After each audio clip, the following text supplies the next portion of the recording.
A few years ago, I was spending some time with friends exploring old, supposedly haunted places.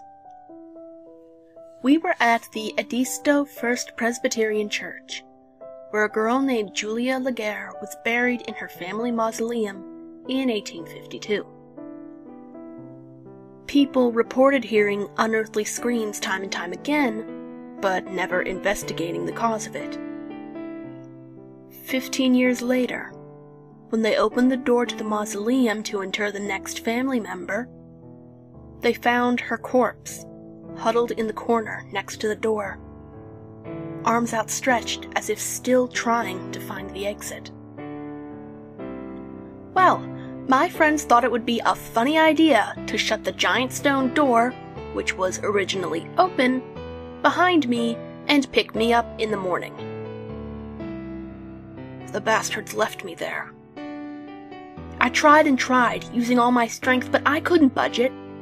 It had taken 4 people to put it in place. In the dark, I resigned myself to the night ahead of me.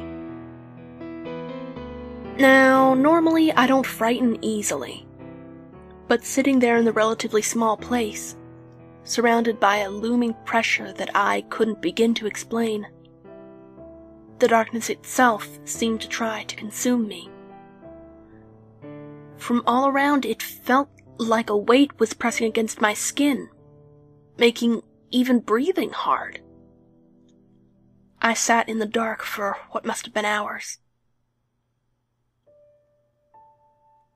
Then I heard the scratches. They were faint at first. I was sure it was my imagination, but soon they became more and more frantic as time passed. I huddled up in one of the corners farthest from the door and tried to cover my ears, but nothing could stop the growing cacophony. This all may have lasted for a few minutes, but each second was an unbearable eternity. Then a loud scream echoed through the darkness. It was a wail of unrestrained pain and fear. The scratching stopped. For the first time, I could distinctly make out the sound of a girl sobbing to herself, the pitiful gasping of one without a shred of hope left. I felt such sorrow in that moment, such pain, that I think I forgot how to be afraid. In my heart, all her suffering seemed to resonate. Inexplicably, I found myself apologizing aloud for everything that had happened to her. Hell, part of me wanted to reach out and feel for a body to hug, but I couldn't bring myself to do it for fear that I truly would find one. I don't know whether or not she heard me or was even aware of my presence. The sobbing continued, and I could again hear her fingers against the stone slab that was the tomb door.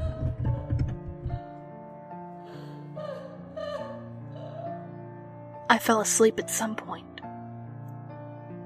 which I felt was a merciful gift from the fates.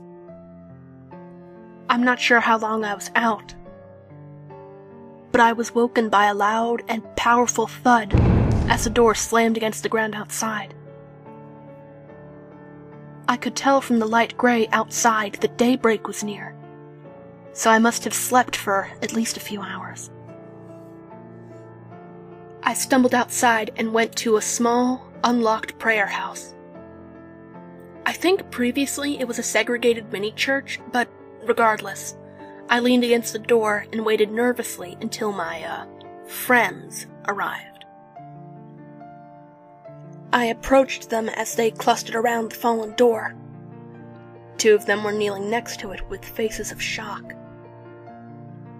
There were bloody streaks covering the interior of the door, some with light scratches from fingernails, many without. I think now that she must have shrieked when they broke away from her hands, but I can't be sure. At first, they looked to me, then checked my hands, then nervously glanced at one another. I was rightfully pissed with them and told them every detail of what I remembered, wanting them to know what I had been put through. Finally, after I grudgingly got into the car and we started to head back, someone spoke up.